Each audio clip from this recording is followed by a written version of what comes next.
Hello friends, I am Harish Demla from accurate fortune astrology. दोस्तों, आज हम बात करेंगे केतु की मिथुन लगन के दशम भाव की प्लेसमेंट के बारे में।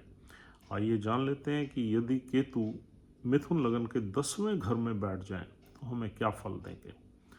देखिए दोस्तों, 10वें घर का संबंध है एक हमारे कैरियर से, हमारी प्रोफेशनल सक्सेस से, या 10वें घर को हम देखते हैं एक रूल्स रेगुलेशंस जो गवर्नमेंट के लॉज होते हैं उनको देखते हैं, सरकारी मशीनरी को देखते हैं, पावरफुल लोगों को देखते हैं, उन लोगों को देखते हैं जिनके हाथ में सत्ता है, पॉलिटिकल लोगों को देखते हैं, सरकारी लोगों को देखते हैं।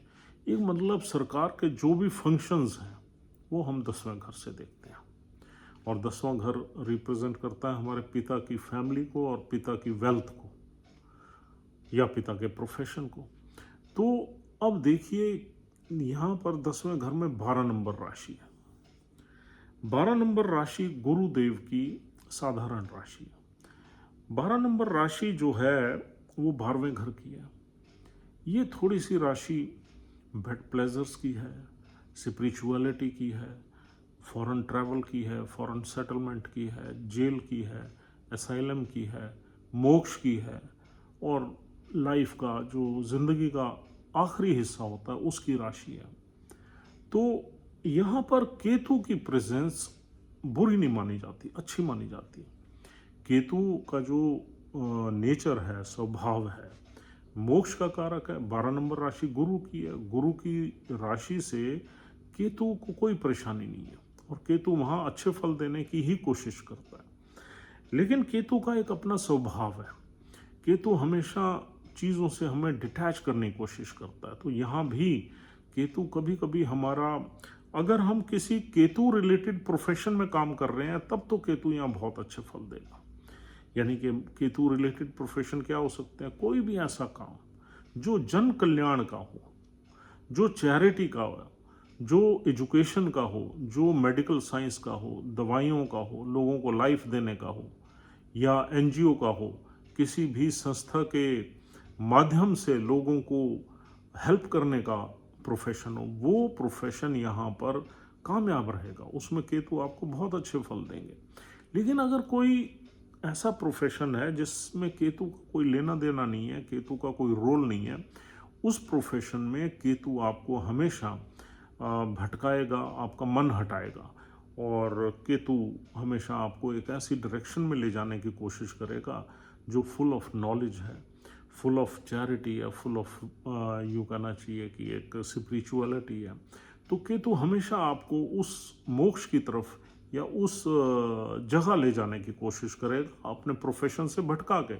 हाँ, अगर आपका प्रोफेशन ही केतु के प्रोफेशन से मैच करता है तो डेफिनेटली यहाँ केतु आपको सपोर्ट करेगा और उस प्रोफेशन के थ्रू ही आपको मोक्ष की तरफ ले जाएगा। ये एक बहुत ही विचित्र बात है इस राशि में, क्योंकि ये राशि जो है स्पिरिचुअलिटी की राशि है, ये रोमांटिक राशि भी है। यहाँ से हम, क्योंकि बैड प्लेजर्स की राशि है, तो गुरुदेव की रोमांटिक फेज भी है इसका। वो कुछ कंडीशंस में यहाँ पर केतु इस तरह के भी फल आपको दे सकता है। उसमें हमें केतु ये देखना पड़ेगा किस नक्षत्र में बैठा हुआ है। उस नक्षत्र का लॉर्ड अगर 5वें घर में बैठ गया या 8वें में बैठ गया तो फिर आपको ये बैड प्लेजर्स की तरफ ले जाएगा। सपोज हम फॉर एग्जांपल देखते हैं कि अगर यहाँ पर केतु बुध के इसके शनि के नक्षत्र में बैठ गया उत्तर भाद्रपद में, और शनि एग्जॉल्ट होकर 5वें घर में बैठ गया, तो डेफिनेटली ये बैड प्लेजर्स की तरफ ले जाएगा आपको। हालांकि 5वां घर तंत्र मंत्र का भी होता है, वो चीज़ें भी आ सकती हैं, लेकिन 5वां घर हमें रोमांटिक लाइफ भी डेफिनेटली देता है। या फिर शनिदेव अष्टम भाव में आ गए या 12वें भाव में आ गए तो फिर तो पक्का ही हो जाएगा, क्योंकि वहाँ शुक्र की राशि पड़ी हुई है, तो शुक्र का भी इम्पैक्ट आ गया और केतु का भी इन्फ्लुएंस आ गया, तो वो फिर इस तरीके के हमें रिजल्ट्स मिलते हैं। अदरवाइज ये राशि तो शुभ राशि है, गुरुदेव की राशि है। यहाँ जुपिटर की प्लेसमेंट भी बहुत मैटर करेगी कि आपको केतु यहाँ किस तरह के रिजल्ट्स दे रहा है। अगर जुपिटर सपोज दूसरे घर में ही ऊंच के होके बैठ गए तो आप स्पिरिचुअल एक्टिविटी में भी आप बहुत पैसा कमाओगे। चैरिटी में भी बहुत पैसा कमाओगे। किसी संस्था को आप बना सकते हो, किसी एनजीओ को चला सकते हो, या किसी और ऐसे प्रोफेशन में आ सकते हो जो जन कल्याण का प्रोफेशन हो, तो उसमें आप पैसा काफ़ी कमा सकते हो। और अगर जुपिटर 11वें घर में भी बैठ जाए तो भी ये आपको केतु ब्लेस करेगा, क्योंकि 11वें घर में मंगल की राशि पड़ी हुई है जहाँ जुपिटर डेफिनेटली कंफर्टेबल है, तो एक वेल्थ योग बन जाएगा। अगर जुपिटर की प्लेसमेंट खराब हो जाती है चार्ट में, यानी कि जुपिटर नीच का 10वें घर में ही बैठ जाता है, तो यहाँ केतु के बुरे फल मिलेंगे और आपकी प्रोफेशनल लाइफ में, कैरियर में दिक्कत रहेगी। और यहाँ पर केतु अगर यहाँ बैठ जाता है तो हमारी जो गवर्नमेंट मशीनरी है उससे हमारे संबंध जो है वो सीक्रेट रहते हैं, वो पब्लिक नहीं होते।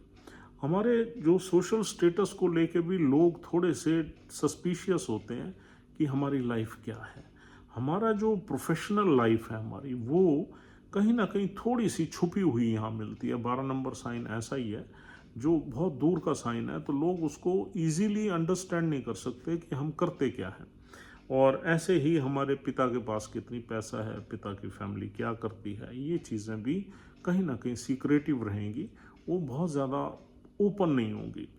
और यहाँ पर हम जो है थोड़ा स्पिरिचुअल एक्टिविटी में जा सकते हैं, चाहे अपने प्रोफेशन के थ्रू जाएं या अदर देन प्रोफेशन जाएं, तो स्पिरिचुअल एक्टिविटीज़ में हमारी यहाँ एडवांसमेंट हो सकती है और केतु हमें मोक्ष की तरफ ले जा सकता है, अगर जुपिटर की प्लेसमेंट भी अच्छी हो और कहीं ना कहीं शनि भी अच्छे बैठे हों तो। और केतु यहाँ बैठा हुआ हमें कहीं ना कहीं पिता की फैमिली से या पिता की वेल्थ से डिटैच करने की कोशिश करेगा। हम ज़्यादा इंटरेस्ट नहीं लेंगे, हम अपने कैरियर में भी ज़्यादा केयरलेस रहेंगे, ज़्यादा इंटरेस्ट नहीं लेंगे। केतु की दृष्टि जब दूसरे घर पे आती है तो हम पैसे की सेविंग्स में भी वी विल नॉट बॉदर कि हमारी बैंक बैलेंस कितना है, हमें इकट्ठा करना चाहिए या नहीं करना चाहिए, वो विल नॉट बॉदर। ये अलग बात है कि अगर जुपिटर वहाँ आ गया तो he will take care of all that. अगर जुपिटर वहाँ नहीं है तो फिर केतु की दृष्टि 4 नंबर चंद्र की राशि में हमें थोड़ी एंग्जाइटी भी देगी, थोड़ा फ्लू भी देगी, कोल्ड कफ भी देगी, कुछ और भी विकार हेल्थ में दे सकती है। और यानी कि हम थोड़ा सा पैसे की सेविंग में भी केयरलेस रहेंगे, अपनी जो पेरेंटल फैमिली के प्रति भी हम बहुत ज़्यादा इंक्लाइन नहीं रहेंगे, हम थोड़ा डिटैच रहेंगे। तो यहाँ पर केतु की इस तरह की जो है फल देखने को मिलते हैं।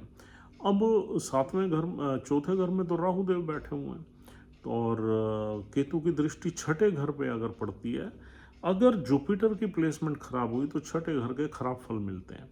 अगर जुपिटर संभला हुआ है तो फिर 6ठे घर से हमें अच्छे फल मिलेंगे और Ketu will take care of the 6th house problems, चाहे वो प्रॉब्लम बीमारी की हो, चाहे डेट की हो, चाहे डिस्प्यूट्स की हो, तो केतु उसको इजीली हैंडल कर लेगा, क्योंकि 8 नंबर साइन जो है वो केतु का एग्जॉल्टेड साइन है। लेकिन उसमें जुपिटर का अच्छा बैठना ज़रूरी है। जुपिटर ही अगर खुद उलझ गया, 10वें घर में आ गया, 10 नंबर राशि में आ गया, यानी 8वें घर में या 6ठे घर में आ गया, तो फिर हमें इन चीज़ों से भी जूझना पड़ेगा। और अब ये प्लेसमेंट जो है हमें फॉरेन कंट्री की तरफ भी कभी कभी ले जाती है, यानी कि फॉरेन की सेटलमेंट भी दे देती है, क्योंकि 12 नंबर साइन जो है 12वें घर का ही है। तो अगर केतु की डिग्निटी अच्छी है तो it can drive you to foreign land for settlement. और ये placement as compare to other placements अच्छी है। लेकिन यहाँ कभी कभी हम देखते हैं कि अगर केतु रिलेटेड प्रोफेशन में हम नहीं हैं तो कई बार हमें नौकरी छोड़ने का मन करता है, और एक मतलब जो है ना, हमारा मन नहीं लगता छोड़ने के लिए। लेकिन हम जो हमारा इन्वायरमेंट होता है जहाँ हम नौकरी करते हैं, वो सात्विक इन्वायरमेंट हो सकता है यहाँ पर, क्योंकि 12 नंबर साइन है और थोड़ा सा अकेली जगह हो सकती है, थोड़ा पीसफुल हो सकती है, और वहाँ पर लोग बहुत ज़्यादा एक दूसरे से कनेक्टेड नहीं फील करते, थोड़ा सा डिटैच फील करते हैं। शांति का माहौल हो सकता है जहाँ हम काम करेंगे, जिस ऑर्गेनाइजेशन में काम करेंगे।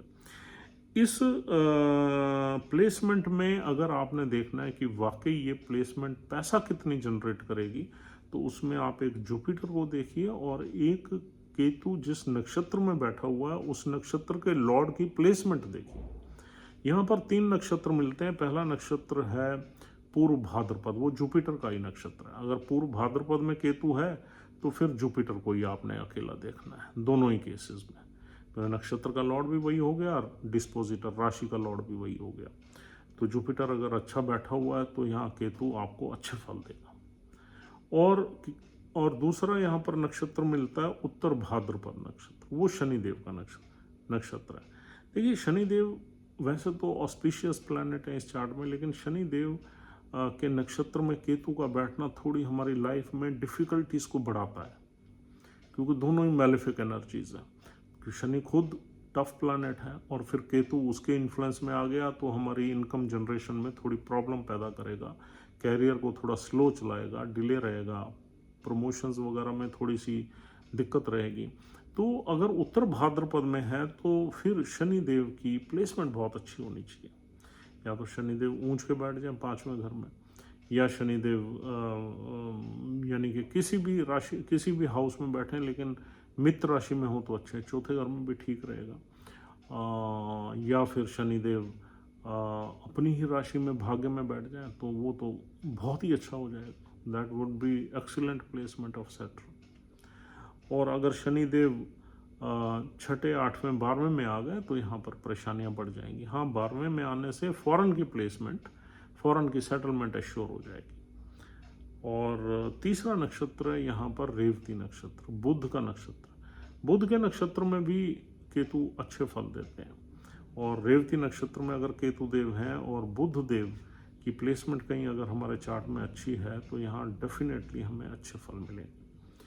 और उत्तर भाद्रपद में अगर शनिदेव केतुदेव बैठे हुए हैं और शनि अगर किसी भी भाव में अच्छा बैठा हुआ है और रेट्रोग्रेटेड पोजीशन में है तब भी अच्छे ही फल मिलेंगे।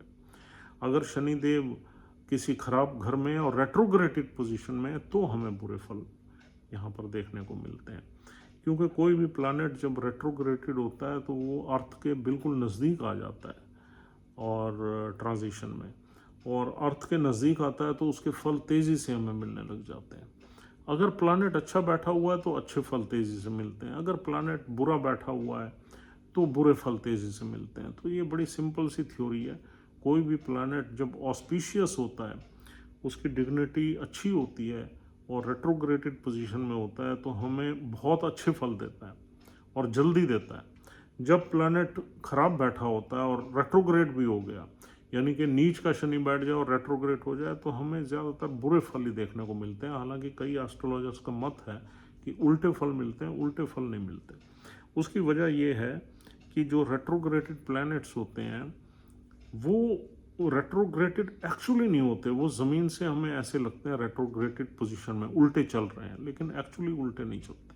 तो इसलिए वो उसी राशि में ही होते हैं, लेकिन ज़मीन के नज़दीक होने से उनके फल तेज़ हो जाते हैं। जैसे चंद्र में बहुत इन्फ्लुएंस करता है, चंद्र के फल हमें हर मिनट चेंज होते रहते हैं, क्योंकि फास्ट मूविंग प्लैनेट है और अर्थ के सबसे नज़दीक है। इसी तरीके से जब कोई भी प्लैनेट अर्थ के नज़दीक आएगा वो रेट्रोग्रेटेड पोजीशन में हो हमें दिखने लगता है, तो उसके फल तेज़ मिलने लगते हैं। Is a simple theory.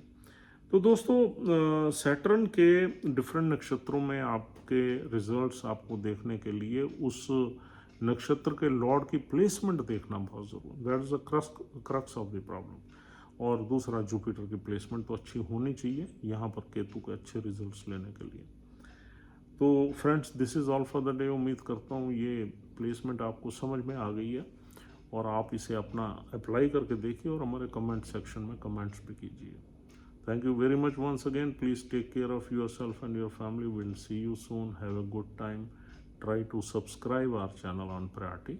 Thank you very much.